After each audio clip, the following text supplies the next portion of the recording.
Welcome to another episode of Progress, Potential, and Possibilities, discussions with fascinating people designing a better tomorrow for all of us. I'm your host, Ira Pastor. Welcome, everybody, again to another episode of our show, bringing another really fascinating guest for you today, involved in creating a better tomorrow for many people out there.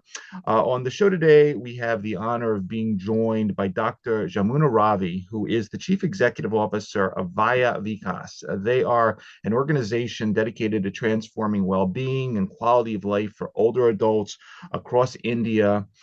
Under her leadership, the organization has emerged as one of the most forward-thinking initiatives in the aging sector, integrating digital health, preventative care, social engagement, ultimately to all support India's rapidly growing elderly population. Dr. Ravi is a seasoned technology leader who has spent over 3 decades in the IT world, leading various large IT organizations. She has her graduate degree from Birla Institute of Technology and Science and has held senior leadership positions across India and internationally, including tenures at Tata, Consultancy, Infosys, senior roles at Shell and HSBC, as well as founding and directing her own IT consultancy. And she's been quite cross-functional. She has worked in banking, in energy and utilities, and many other verticals, and also is widely recognized for being a staunch advocate for women in technology. After she retired recently from full-time executive work in that field, she ultimately moved into this very important social impact role in the area of aging, leadership, and community well-being, and then joined permanently Vayah Vikas as its chief executive officer. A lot to get into today. Really excited to have her with us. Dr. Jamuna Ravi, thank you so much for taking the time to show on the show tonight. It's my pleasure to be here joining you today. And I must say that I didn't recognize myself from such a glowing introduction that you gave me. Thanks for that. Absolutely. Well, you've been up to a lot the last few decades, so it's quite impressive. And I would love to start off, Jamuna, by just handing you the floor for a few minutes, just to further talk a little bit about you and your background. As I mentioned, banking, capital markets, energy, utilities, communications. I mean, you've done it all. Talk a little bit about your career, and then ultimately, what made you decide at this point to transfer into this really important social impact area of population aging? Sure, thanks. So in terms of an introduction, the way I'd like to introduce myself is that, I'm an early mover in the information technology field in India. I did a computer science degree from one of the leading premier colleges and universities. It's called Birla Institute of Technology and Science in Pilani. It's in the middle of the desert. And I passed out with a computer science degree in 1984. That's a long time ago. And then, of course, as you'd already covered, I have an IT industry career which spans about more than 35 years. And I was quite fortunate to get into leadership positions fairly early in my career. And so I've primarily worked across TCS for about 13 years, Infosys for about 10 and a half, then Shell for about 3 years, HSBC for about 2.5, which is where I retired from ultimately. And I also had a brief entrepreneurial stint in between Infosys and Shell, which, didn't go very well, but then it taught me a lot. And Shell really appreciated the experience that it gave me, in terms of an entrepreneurship, and took me back at a really good senior level. And so the IT career was great fun. and I retired, at the age of 60. That's the retirement age in India in most companies, including the government and public sector, banks, etc. And that was in the middle of 22. So my initial thought was that I would just probably do some advisory roles, maybe take on a couple of board positions and things like that. I wasn't really planning to get into anything full time. But one of the co-founders of Infosys, Kris Gopalakrishnan, who's also founded Vayah Vikas, I just met him in a social function, so that's why I think sometimes that it's serendipity more than anything else that he said, I have this role open, the CEO of Vaya Vikas. There was another person, but she was not able to move to Bangalore. And would you be interested in taking it up? And at that time, it seemed like a great thing to do because I'd just become a senior citizen. And I said, why not, do a social impact initiative that would also benefit myself in the long run? And that's how I got to this role. Wonderful, wonderful, and it's very interesting because you mentioned Mr.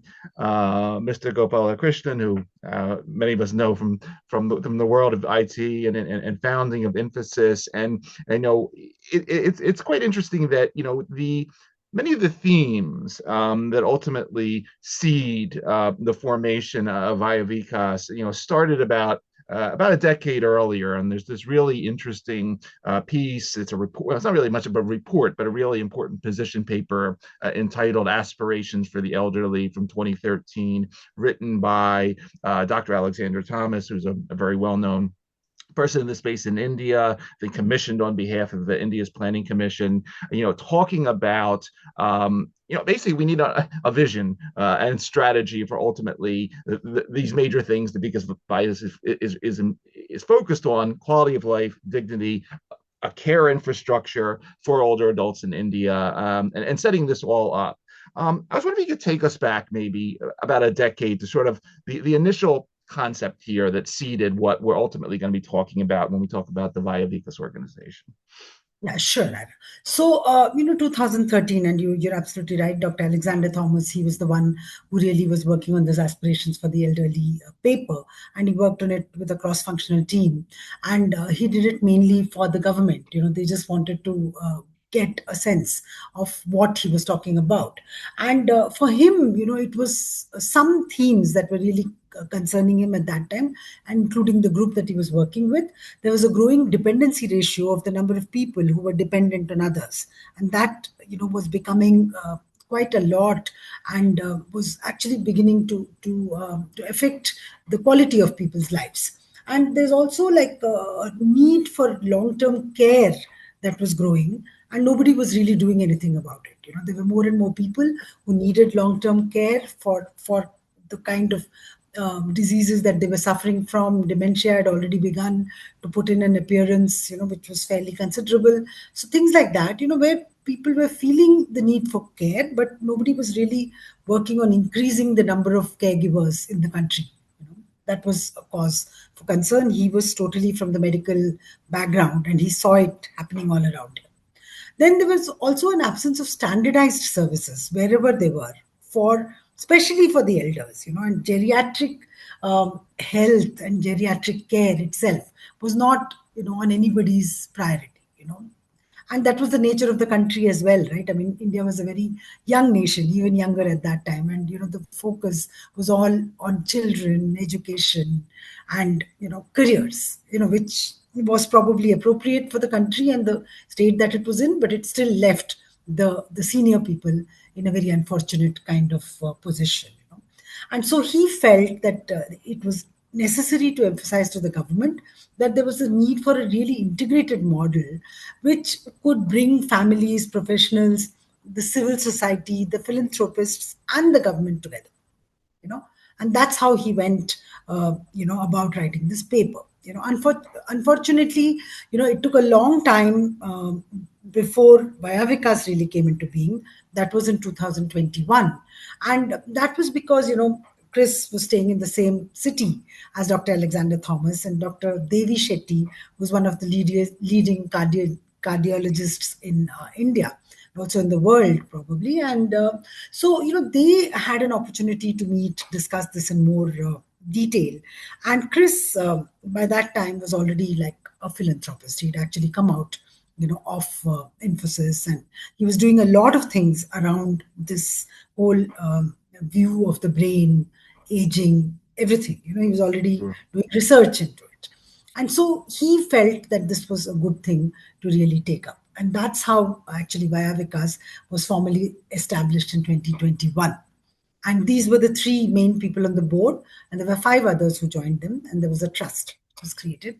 And then Vaya Vikas was born in April 2021. Excellent. Excellent. And let's just, for the audience sake, let's just take a little tangential move to talk about demographics. You're sitting there right now in India. I'm here on the East Coast of the United States. Sort of some of the numbers I look at, somewhere between 150 to 160 million folks in India, age 60 and above. Currently here in the US, it's about close to 80 million. And obviously, while your absolute numbers are much larger, I think we have a higher percentage of people in that group in our population. So obviously some comparisons there, but at the end of the day, we both have similar challenges. We have a major dependency ratio, as they talk about it, for healthcare, social services, and again, the scale of your challenge as it's going to be growing is quite unprecedented. And I was wondering, again, can you talk a little bit of how you think about this on a daily basis of sort of the demographic process, let's say, that's going to be happening in your part of the world in the next decade or so? It's interesting that you asked that question because, me, like as the CEO currently, in fact, my single largest focus is on the changing age demographics, because I find that a lot of players in the system in the country are not fully cognizant of the way it is changing and how fast it is changing.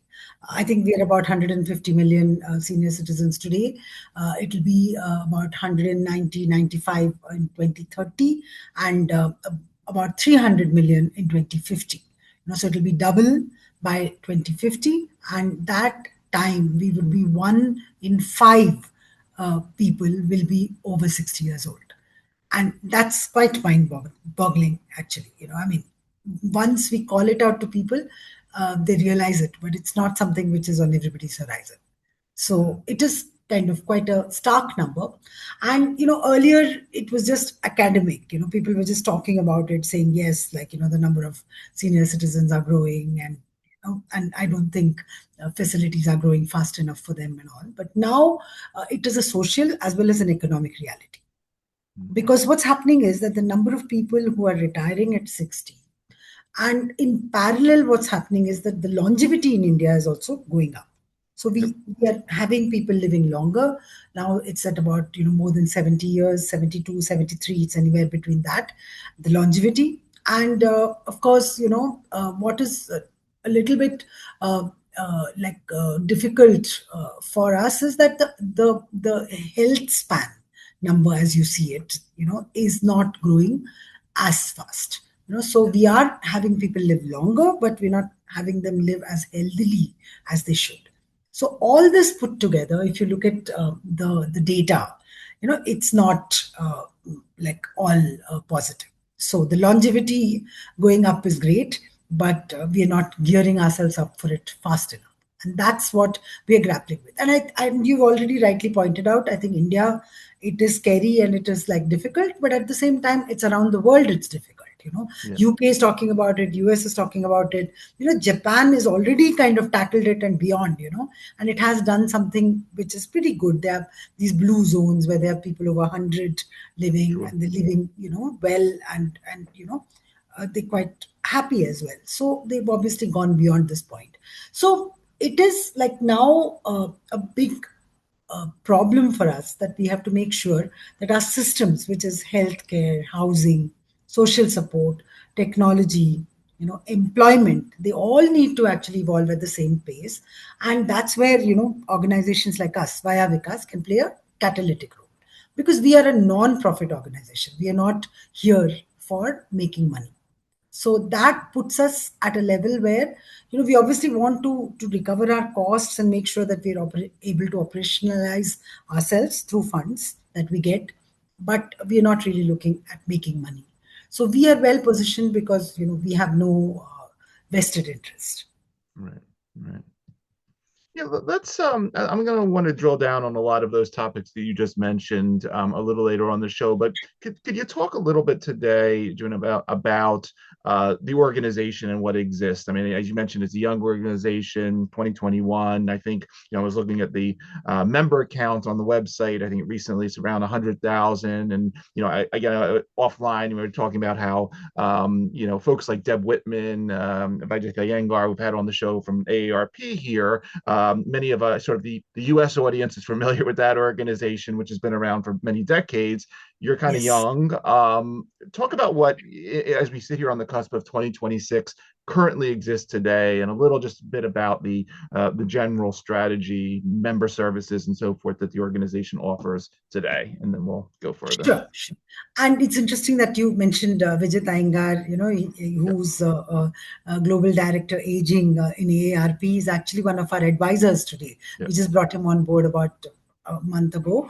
And AARP is the organization that Kris really thought of, when he realized that there's no organization like that in India.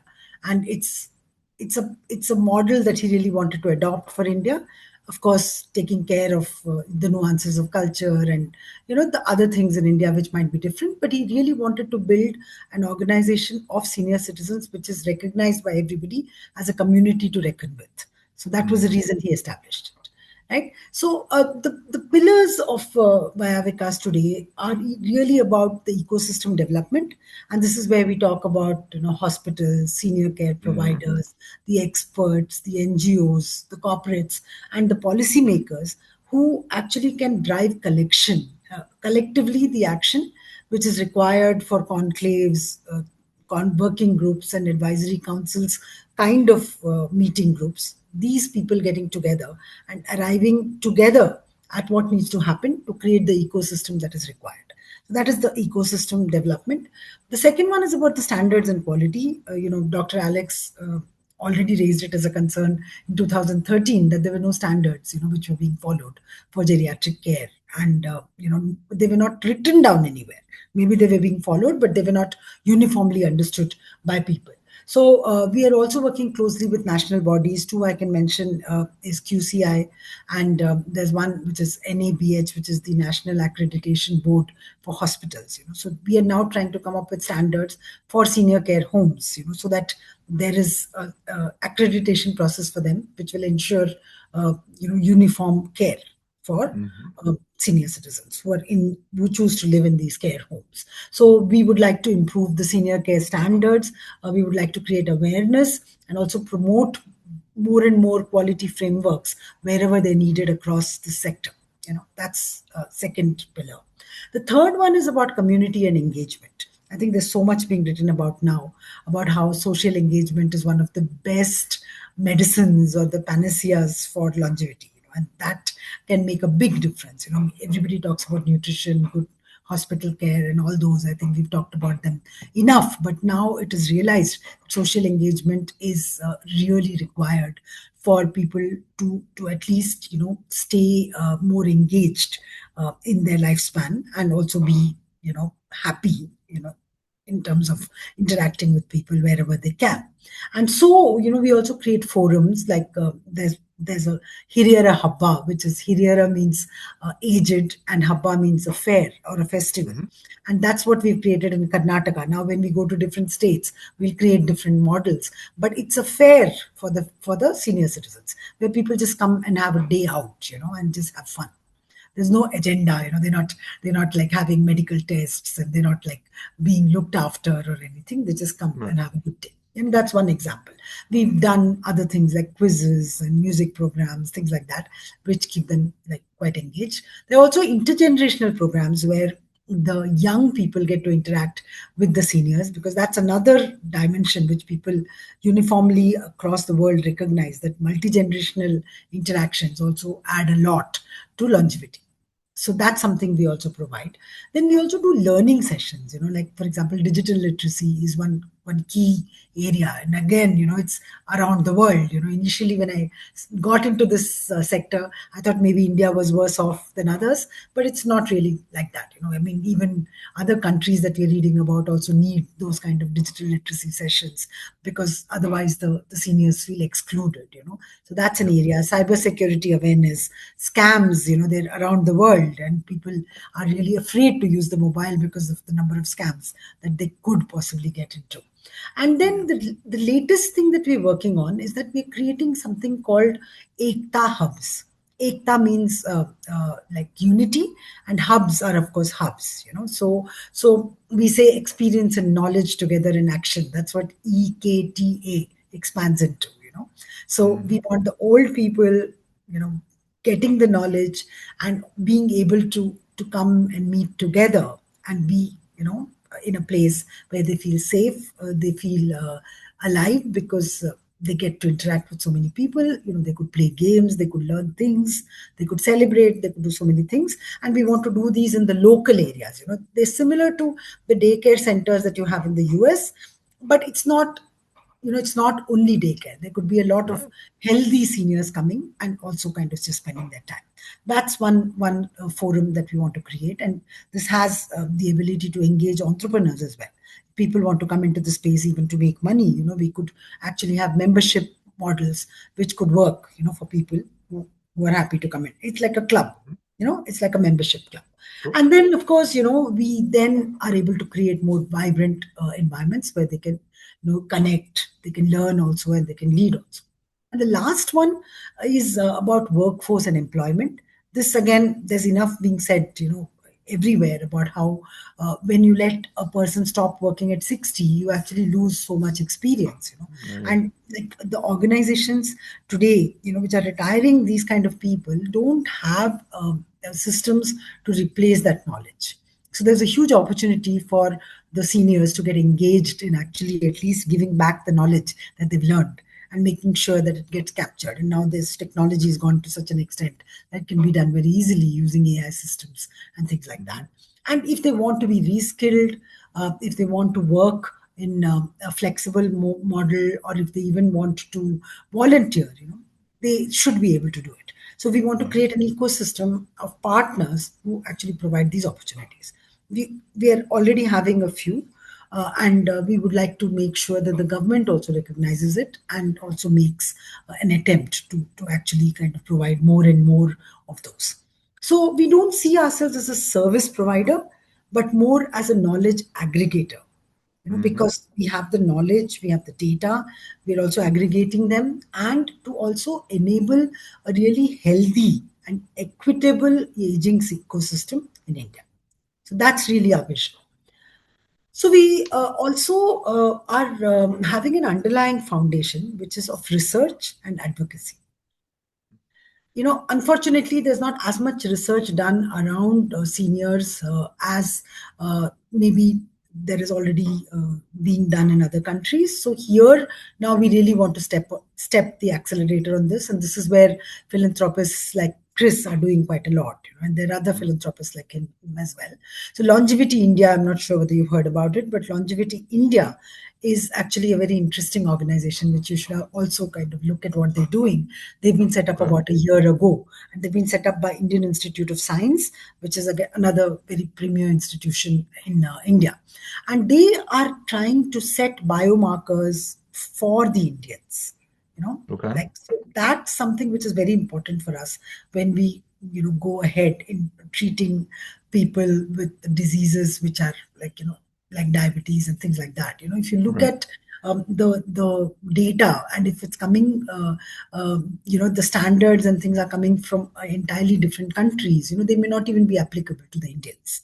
So Longevity India is actually working on that. They're coming up with what they call Bharat markers, which are biomarkers for science, in terms of the maybe the HbA1c levels, the blood pressure, things like that. Sure. Yeah. So that again is something which Kris is invested in. So we are also working very closely with organizations like these. And then there's one called Dementia India Alliance, which is getting together all the people who are working on dementia.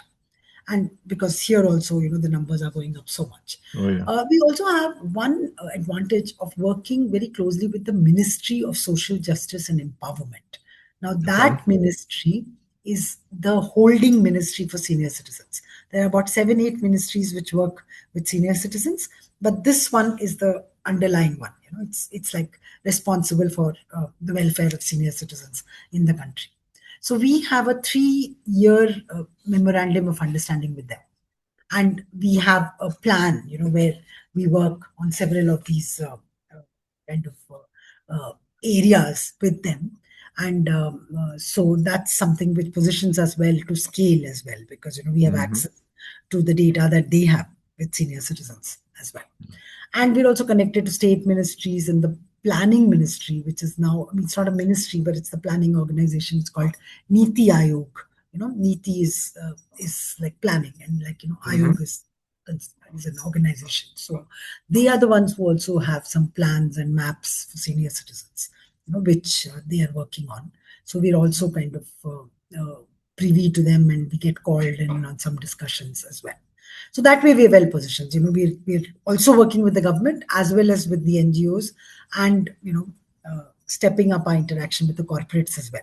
Whether they are pharma companies or whatever. So we're also doing that. Yeah, I love the extremely comprehensive and integrated approach you're taking, and in understanding that there's so many angles here to approach the issue of population aging. So I'm excited about that. To focus in on some of these areas that you were talking about, and I really appreciate you listing all of them. I thought a couple just to, for discussion, which we've touched on previously, but I'd love to get your feedback on. And one is related to an article that you and Kris actually wrote recently. It was entitled "Aging Workforce Calls for Stronger Support Systems," and in this you were pointing out that in many Indian organizations you have all four generations of folks working together, from Gen Z, Millennials, Gen X, and Baby Boomers, and this. You have obviously a tremendous number. I think the number is something like 70 billion or so, that the older adult population still contributes to GDP. So a very important piece there. But again, I have I'm Gen X, and I got some Gen Z in this house. I don't want to work with them. They work different than me, and I don't know if they know how to answer a phone and other things like that. But talk a little bit about some of the cross generational challenges you see in the workplace and some of these solutions, because clearly there's a lot for all four groups in that space to learn from one another, but they work very differently. So love to hear it. Absolutely. I think India is lucky. We have 4. US has 5. There are organizations where there are 5 generations working together, because the concept of retirement is not there. So the people who are even 70, and others who are on the next after baby boomers.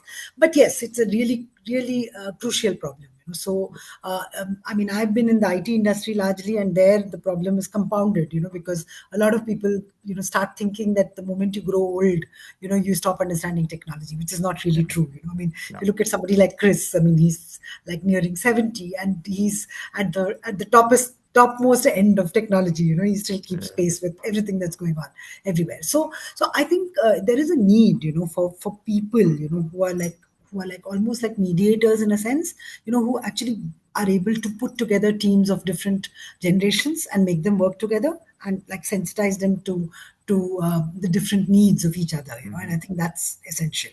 So corporates, handle them in their own way, and they try to mix the leadership styles and things like that.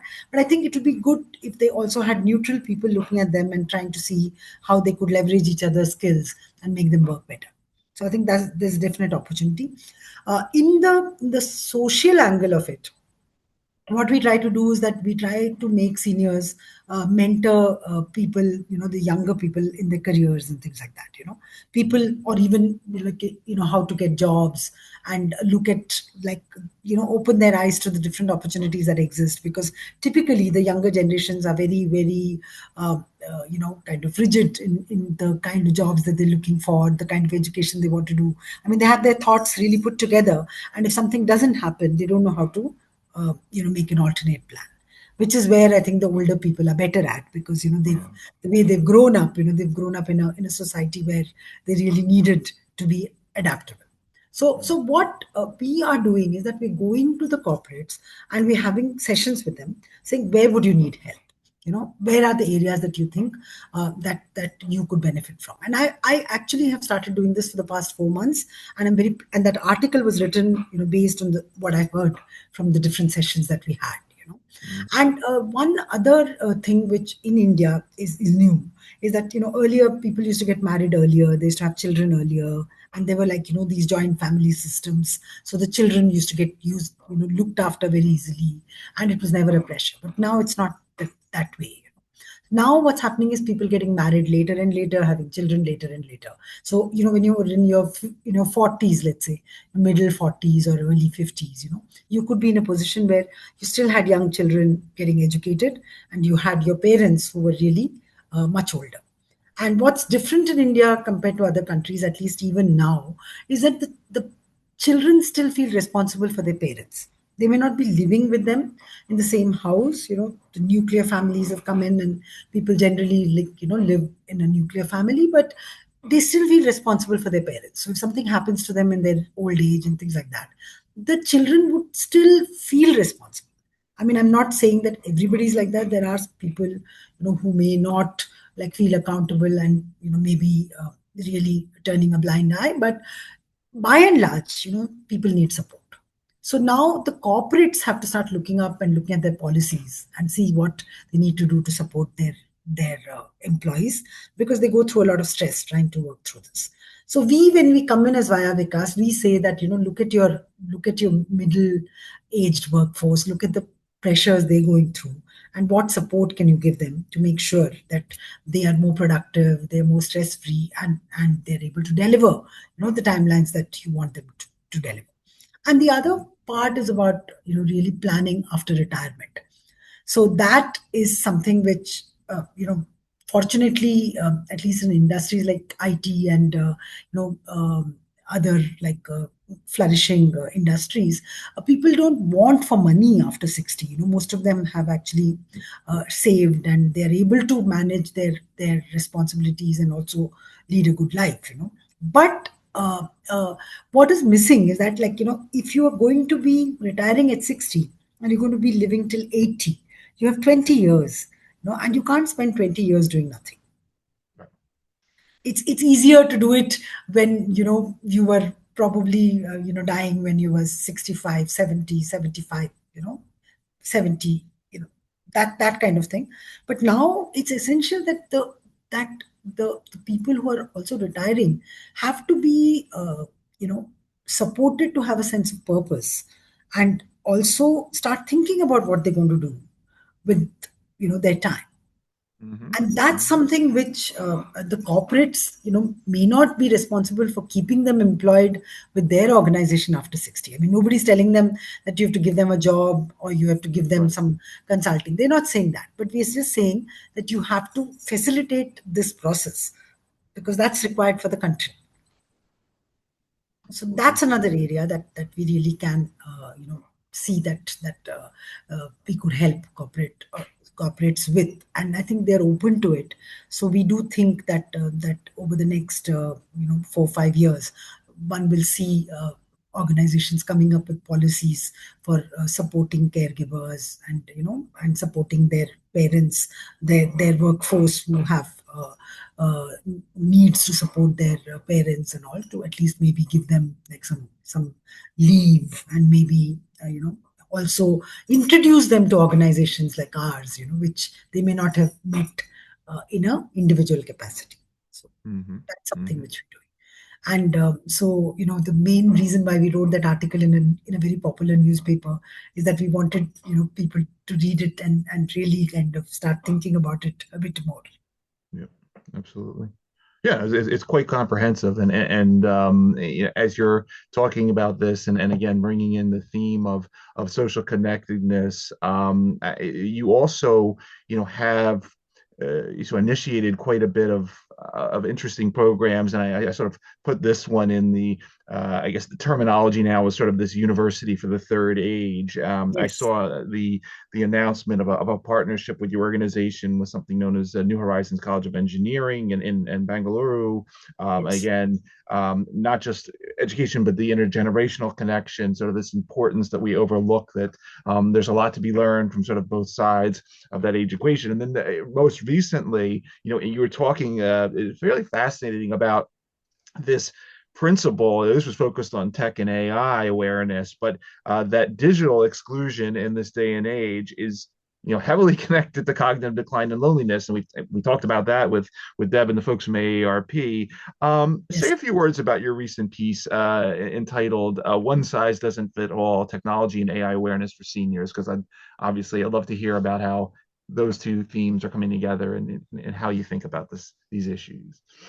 So I'm really happy that you read these really recent posts and the article in the paper as well. I think so. It's obviously reaching out to a lot of people, and Oh that's yeah. good to know. So I'm quite fascinated about this because I'm a baby boomer, right? So I mean when I kind of passed out of computer science, at that time, we were writing programs with cards, like with mainframes and cards, and we've seen like no mail, we've seen no internet, we've seen all that, and we worked through those years, right? And so we've adapted.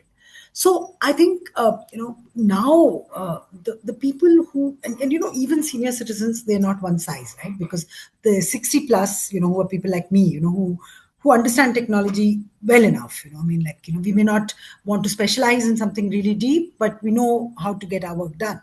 And then Yeah. there are these like people in their like 65 to 70 who still manage, they've seen it in their working lives and all that. But the people who are over 70, 75, and that's true around the world, it's not only in India, those are people who really don't know what to do with their, their devices and things like that. And there is a huge problem in them communicating even with their own grandchildren, which is actually really sad. And that's where I think the digital literacy element comes in. And so we are looking at it on a war footing, and there are a lot of organizations which are actually providing that. That's essential, because otherwise they do get excluded. They Right. feel very hopeless. In fact, even now, I mean, in my house, like my husband talking to his mother, sometimes sounds pretty frustrated by telling her, how to use WhatsApp. I mean, like, she tries, but she's really not able to get the icons and things like that. And even within the same age group, people adapt to technology differently. So I think this is where, for me, I think it is essential to understand what is good for each person. It's not one size fits all. In fact, one of the latest posts I wrote was about how we would like to have an AI primer for seniors. Yep. And the idea is that the primer is required, like, if you're an author, for example, even you would be lost, like, a senior who's written a book when he or she was 50, and who's trying to write a book now at 65, would Yeah. find it very difficult, because the kind of tools around them have changed so much. So they can't like sit with like a register and a pen and paper and try to write, which is what probably a lot of people did before. Now they just have to think of different ways to adapt to the technology. You could be a painter, you could be a designer, whatever you are. Right. So we are saying that you need to learn these tools in the way you need to use them.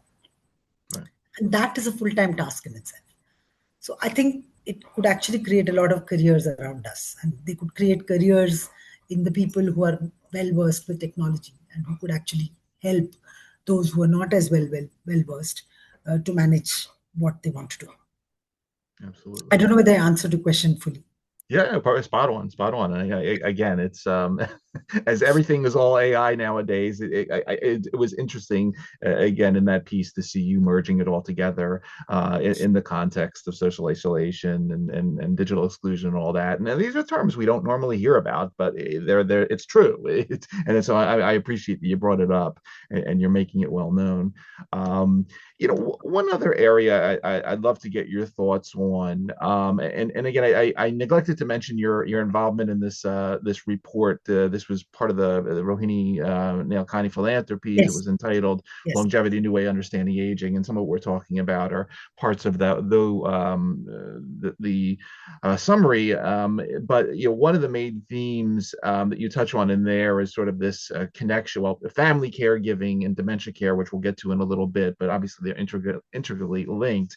And this Yes. is something that's come up a lot in our discussions, mainly from a U.S. perspective. That look, we have something in this country around 22 million families that are doing some form of caregiving, some form of unpaid caregiving, which I think the number is close to $1 trillion a year now. I looked at some of the numbers before, getting on the show today. I think India has somewhere around 138 million unpaid caregivers doing some type of care in the home. This is a major issue. It's a challenge. I know that you think about this again because on one hand, we need the skills. Not everyone knows how to take care of my mother here who has early onset dementia, but I have to do my other work, and these are challenges that maybe technologies help us solve. But take us a little into this as well, because it's as important a theme for you in India as it is for us here. And again, love to get your Yes. perspectives. Yeah, I think it's good you brought up the paper that that Rohini Nilekani Philanthropies worked on, and they did something. It was like almost like they called it a study. Like almost like a study circle kind of thing, where they tried to look at what's happening in longevity in India. That was their idea. They just got a group of 30 of us, maybe from different organizations who they felt were doing something, reasonably significant. They just made us, sit and brainstorm over three different study groups, three circles, and they started. The initial one was just completely free format. Everybody speaking their mind. There's no structure to it, nothing. And everybody was just more venting than anything else. Because of what they saw around them and what needed to be done and things like that. And then slowly the second one fell into some kind of pattern. And the third one ultimately ended with these three main themes emerging. The aging workforce, what could be done about it, the skill development, jobs around it, things like that. If people wanted to work, if people wanted to volunteer, what could be done about it? So that was something which needed to be addressed definitely. The second one was about family care giving and dementia care. As you mentioned, this is the single largest problem that's facing us today, in India as well as in the world. And in India, we have, the compounded problem of, and I think it's there in all countries, but maybe the grade varies. But we don't have enough trained caregivers. We just don't have them. And what is probably better in India is that we have the people who can be trained. Like if you look at about 20 years ago, a lot of nurses got trained in India and they went to the Gulf, to be nurses, right? So that kind of thing, there are people, who can actually, who are reasonably well educated, who, if they can be motivated to take up a career in caregiving, then there could this gap could be reduced. So this is something which is even recognized by Niti Aayog in the beginning. Like the planning organization that I talked about, and that's something we really are trying to come together. With the government, with the colleges, with the medical colleges, and things like that, where we could come up with certification programs on caregiving, which could help. Dementia India Alliance is a drop in the ocean, but they're doing some really great work in bringing together all the organizations that are working on dementia and dementia care. And they're also doing a lot of early testing, to spot the onset earlier and trying to see how that can be delayed. And that's again, happening in a very accelerated manner. And there are quite a few things which are happening in that space. So that's something also called out in the R&P paper. And the third one, of course, is loneliness and the whole need for intergenerationality to be able to exist together and to work together. I think these are two areas which I've called out. And so loneliness is also, of course, having an related issue of mental health issues. And that's something which is now also being looked at very closely by the RNP, the Rohini Nilekani Philanthropies. In fact, every year they have a wonderful festival called Manotsav. And there was one last year and one this year also, which happened last weekend, I think, 2 weekends ago in Bangalore. So, they really bring forward mental health. And this is not only to do with senior citizens, but it's just mental health. But for seniors, I think loneliness really causes mental health issues, which need to be addressed as well. So these are things that have got called out. And what the paper says is that there needs to be a very structured response that needs to come up, by the system, whether it's the government, whether it's the organizations, the NGOs, everybody needs to work together on trying to come up with actionable kind of solutions around these.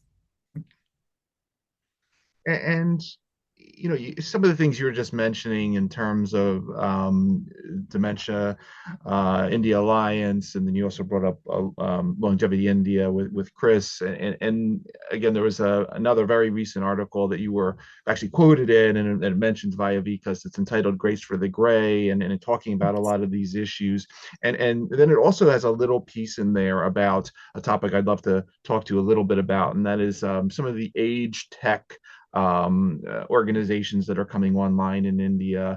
And, I'll separate that from some of the, sort of the biomarker stuff that Longevity India is doing. I think more so the longevity biosciences, which is great. We cover that a lot.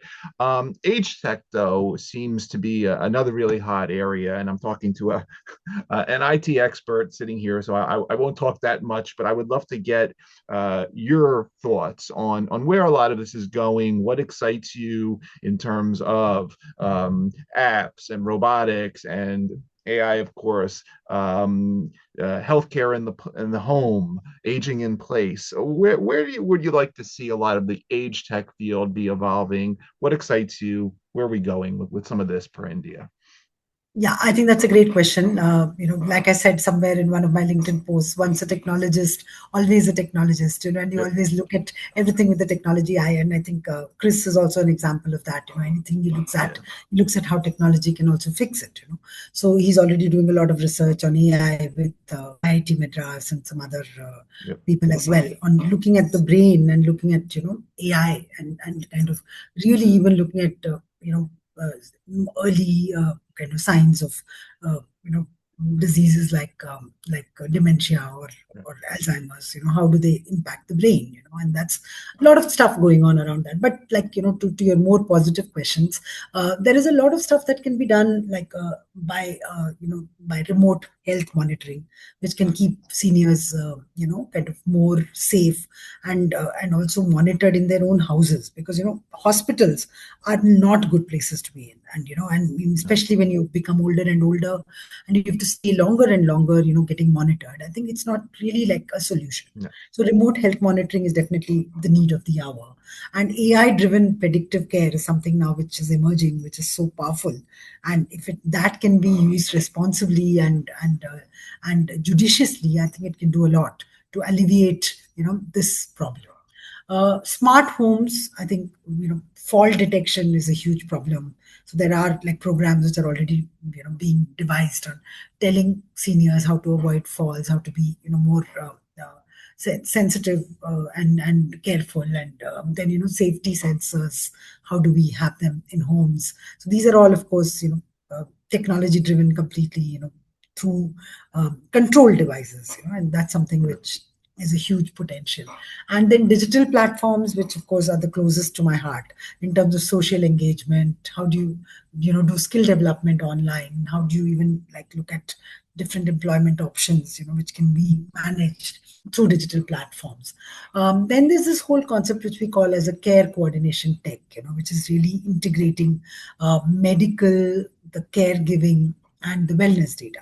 If they can be integrated on a long-term basis for the same people, then you almost start building dossiers on people, and you can get a little more predictive in terms of how they will age, and that would also help them to take better care of themselves, to manage their own medication and things like that. And assistive technologies you talked about, and that earlier was more focused on the differently abled, and there were a lot of devices that actually were designed for people who were differently abled, but now we realize that a lot of them can be used for geriatric care as well, because as you grow older, sometimes you do lose mobility, the kind of walking sticks that you can use, kind of wheelchairs that you can use, they're all very similar. So that's an area which again is very powerful in terms of improving the quality of life, and that is very essential in India. I don't think enough people have thought about it. And so I think these are areas where there are a lot of age tech companies which are already working on solutions. And you would not believe this, but I and my CEO, whose name is Pavitra Reddy, both of us are part of a WhatsApp group where there are more than 100 people who are on that group. So there are at least 100 like startups who are working in this Wow. space on different things. And they're all doing things which are different. They're related to, maybe giving employment, providing mobility, providing, better hearing, and so many things. And of course, living solutions are the easiest, the senior care solutions. They're not really technology, but at least to provide, senior care living, which is according to what people can afford, but at least it takes care of all their needs. Mm.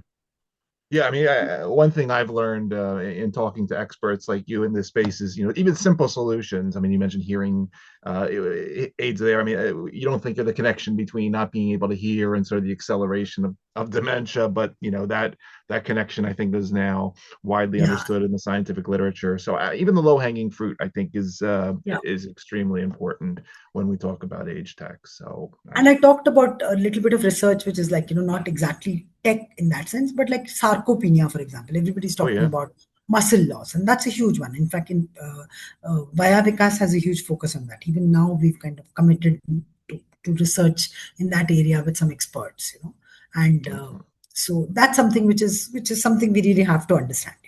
Because if somebody's going to live till 100 or even till 80 or to 90 and is going to lose his or her muscle, she's right. not going to have a very good quality of life. So that's Yeah, something which really has to be understood. absolutely, absolutely. Um, Jamuna, what else is? I mean, we're almost in 2026 now. What's coming up for the new year? That is, public facing. I know that I just yesterday was the day of joy, the Harayara Haba, which was concluded. And I think like 1,000 people that showed up for that, which is awesome. I love hearing about big organization crowds that are talking about these issues. But what else is on the schedule as we get into 2026? Any other public facing initiatives while we have you today? And anything that I missed while we have you today that you want to mention, please?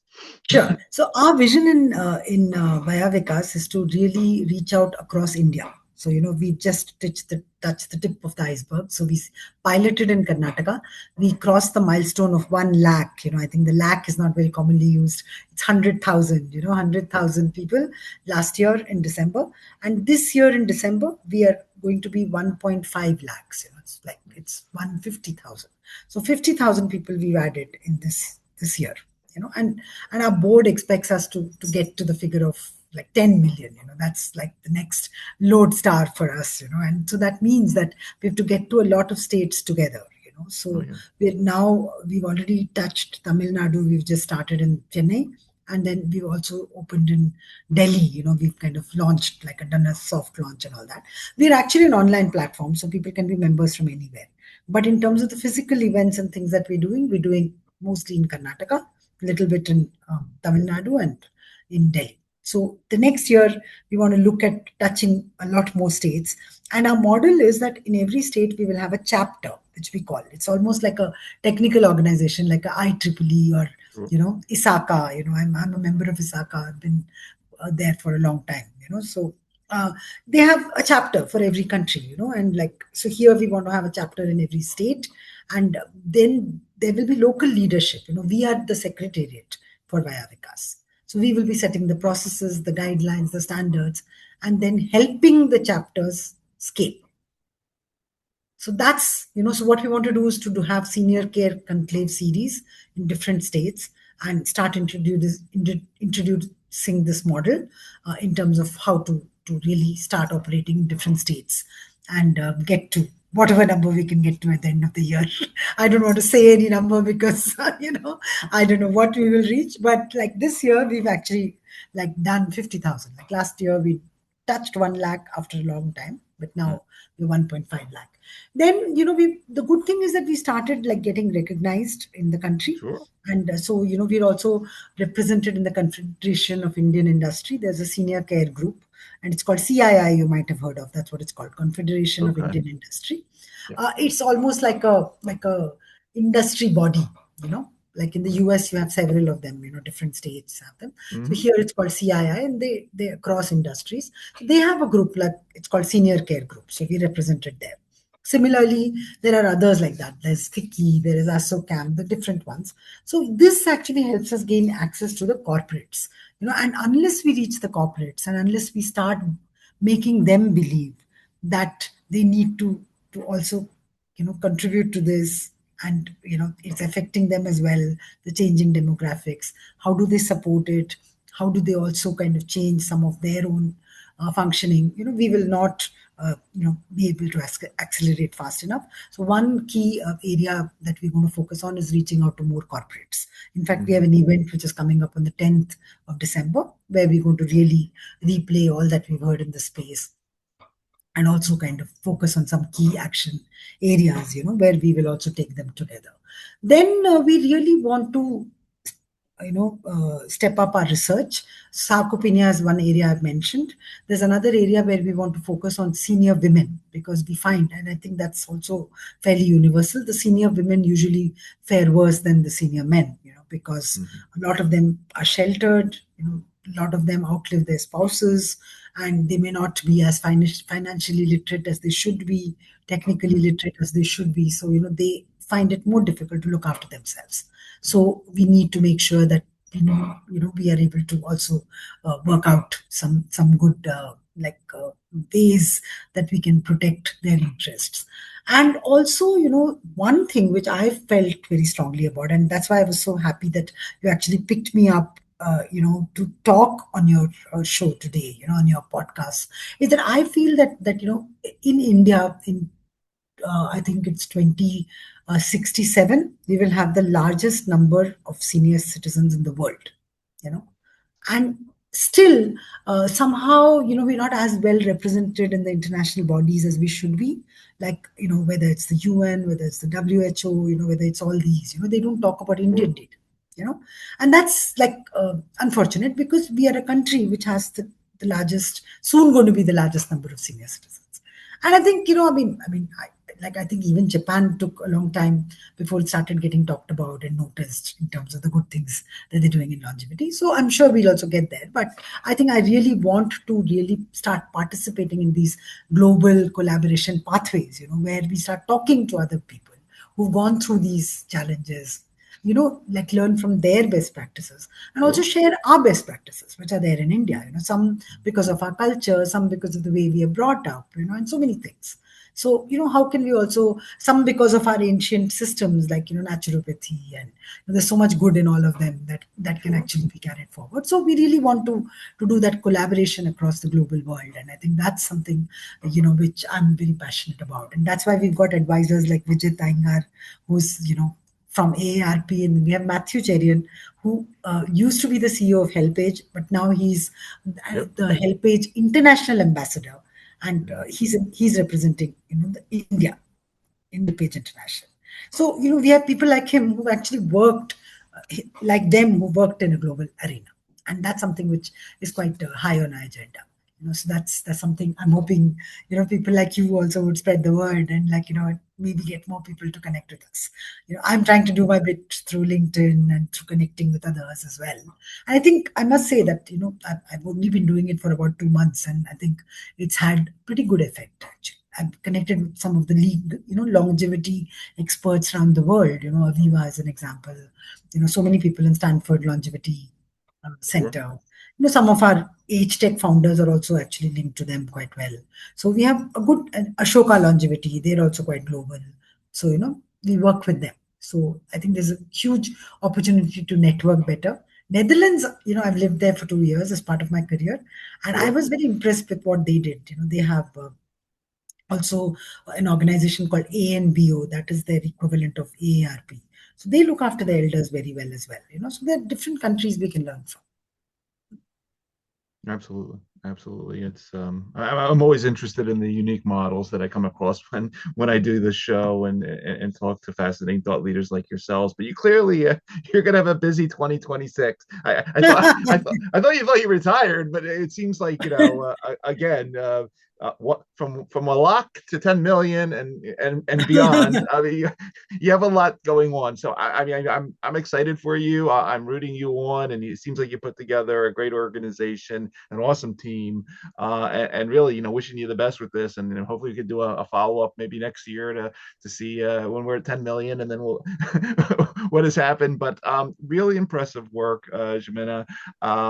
Again, for everybody out there that's going to be listening to this episode of the show across the various podcast networks, or who will be watching on a YouTube channel. Again, you've been spending time with Dr. Jamuna Ravi, Chief Executive Officer, Vayah Vikas, doing really amazing work to transform the well-being and quality of life for older adults all across India.